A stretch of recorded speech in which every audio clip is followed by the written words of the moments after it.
Thank you, Matt. Massive killings going on in Bangladesh, as you know. Bangladesh security forces given shot on sight, and nobody knows the death toll. Internet shutdowns for 50 days today, and its death toll crosses hundreds. And government is using their Supreme Court, control Supreme Court, to control the voices of the students. So it's just unthinkable situation. And I saw the many members of the Congress, human rights organization, asking to and expressing their solidarity with the student movement.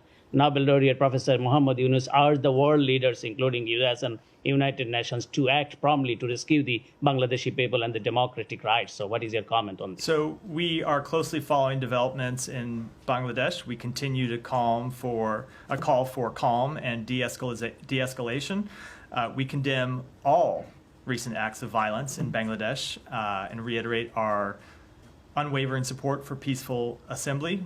In addition, we remain deeply concerned by reports of ongoing telecommunications disruptions across the country, which limit the ability of people in Bangladesh, including American citizens, to access critical information. We call on the government to restore internet service. We condemn the reported shoot-on-sight orders that have been given and call for those to be rescinded. And of course, I would just as a final thought with respect to the situation, reiterate that media freedom is an essential building block of a thriving democracy. It is essential that journalists in Bangladesh, as is true everywhere in the world, be able to function freely. One thing is around no interruptions, just around, one at a time. The Bangladeshi people are protesting everywhere in the world, in front of the State Department, White House, Times Square.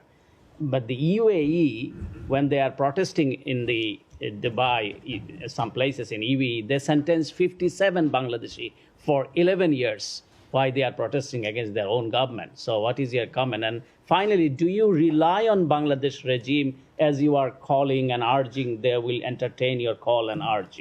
As we see in last 15 years, Bangladesh is run by authoritarian regime, and they are trying to keep their power by any means using the security forces. So with respect to the first question, I wasn't aware of that report, so I'm reluctant to comment on it, as always the case when I don't have perfect information here. But when it comes to the government in Bangladesh, it's a government with which we've worked on a number of issues, but we also make clear when we have concerns, as I believe I just did.